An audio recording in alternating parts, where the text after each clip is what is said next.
Hello students, आज हम home science के एमए सेकेंड ईयर के सेकंड पेपर एक्सटेंशन एजुकेशन में जो हमारा कम्युनिकेशन मॉडल्स हैं उनके बारे में हम आज जानेंगे।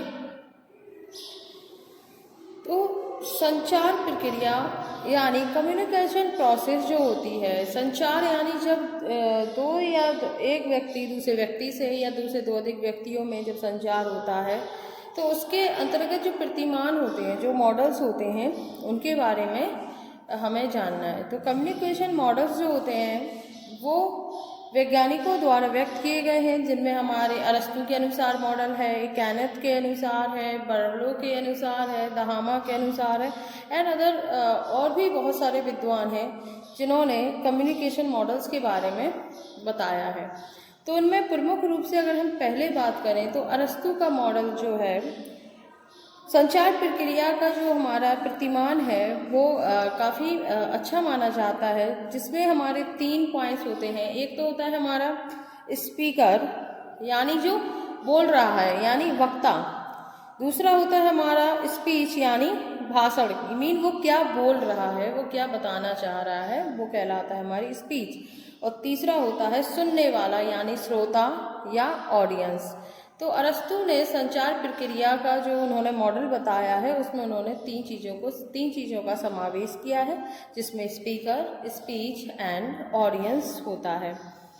इसके बाद हम बात करते हैं कैनेथ ब्रूक मॉडल की। तो जो कैनेथ थे और ब्रूक, उन्होंने संचार प्रक्रिया के अंतर्गत कितने तत्व माने? उन्होंने 5 तत्वों को माना है। उन्होंने बताया कि जो हमारा फंक्शन यानी कोई कार्य होता है और उसके जो बैकग्राउंड जो फीचर्स यानी कि जो उसकी पृष्ठभूमि है, उन दोनों को महत्वपूर्ण बताया कि मीन आपका जो कार्य है और जो आपकी पृष्ठभूमि है उसके अंदर क्या क्या चीज़ें हैं। तो एक उन्होंने बताया कि एक एजेंट होता है यानी जो संचार कर रहा है, जो काम अरस्तु के मॉडल में स्पीकर था यानी वक्ता था, यहाँ पे उस चीज़ का स्थान ले लिया एजेंट ने यानी जो संचारक है। दूसरा आपका एजेंसी यानी संचार माध्यम, जैसे यहाँ पे संचार माध्यम में स्पीच था, अब उसका स्थान ले लिया एजेंसी ने, क्योंकि ये समय के साथ साथ ये इनका स्वरूप बदलता गया, क्योंकि अरस्तु के समय में ग्रामोफोन, फोन, टेलीफोन आदि नहीं प्रचलन में थे। तो उन्होंने सीधा सीधा बताया था कि एक वक्ता होता है, एक श्रोता होता है और वक्ता जो बोल रहा है यानी स्पीच, बस उसका ही काम होता है। कैनेथ ब्रूक मॉडल तो उस टाइम पे एक एजेंट, एजेंसी और पर्पस की मीन वो किस उद्देश्य से बताना चाह रहा है। यदि कोई कार्य है, उसकी पृष्ठभूमि है, तो उसके लिए एक एजेंट होगा यानी संचारक होगा, एक एजेंसी होगी जो माध्यम का कार्य करेगी उस सूचना को पहुंचाने के लिए, और तीसरा पर्पस कि वो किस उद्देश्य से किया जा रहा है। इसके बाद हम बात करते हैं बर्लो मॉडल्स की। तो जो बर्लो थे उन्होंने अपने जो 5 पॉइंट बताए हैं, उन्होंने संचार माध्यम में जो उनका मॉडल है उसमें 5 चीज़ें उन्होंने बताई।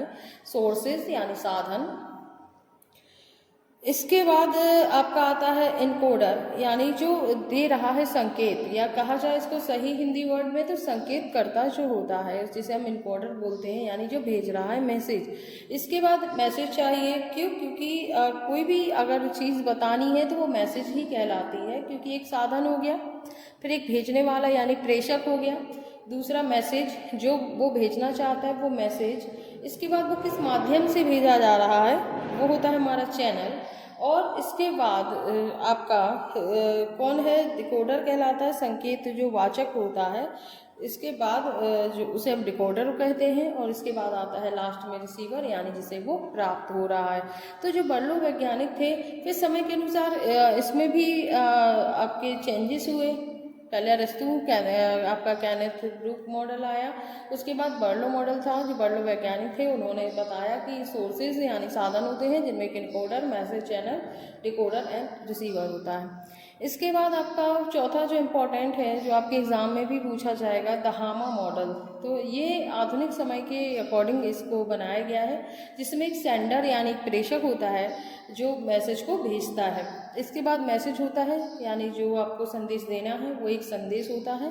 फिर आप बात करें आपका ट्रीटमेंट यानी प्रतिपादन, कि उसको हमें कैसे भेजना है, किस तरीके से भेजना है। चैनल यानी आपका होता है जो चैनल माध्यम कि किस माध्यम से भेजना है। रिसीवर यानी प्राप्त करता। तो दहामा जो मॉडल है वो दहामा वैज्ञानिक ने ही दिया था, इसका प्रतिपादन किया था, जिन्होंने बताया कि एक सेंडर भेजने वाला होता है, एक मैसेज होता है, फिर उस मैसेज को कैसे भेजना है। भेजने का तात्पर्य यह है कि जिसको हम मैसेज भेज रहे हैं उसको समझ में आना चाहिए।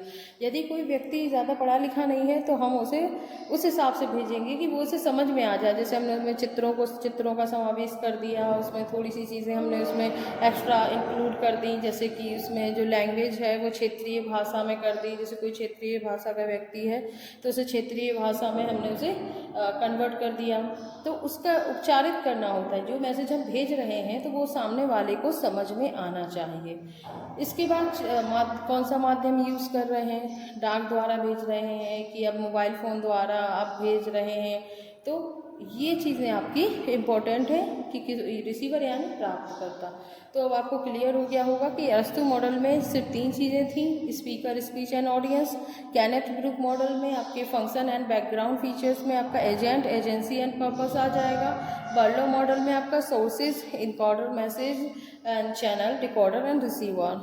एंड दहामा मॉडल में आपका sender, message, treatment, channel and receiver आपका हो जाएगा। तो ये आपके इम्पोर्टेंट जो मोस्ट आपके एग्ज़ाम में भी पूछे जाने हैं, ये चारों मॉडल मैंने आपको क्लियर कर दिए हैं। तो अरस्तु का मॉडल एंड दहामा मॉडल। अरस्तु सबसे पहले का मॉडल है, दहामा आपका न्यू ऑथेंटिक है। हाँ, ये सारे जितने भी आपको कम्युनिकेशन हमने आपको मॉडल्स बताए हैं, ये सभी बहुत ही ऑथेंटिक हैं, सभी सत्यापित हैं, और ये आपको याद करने हैं और समझना भी है, क्योंकि ये आपके पेपर में आएगा।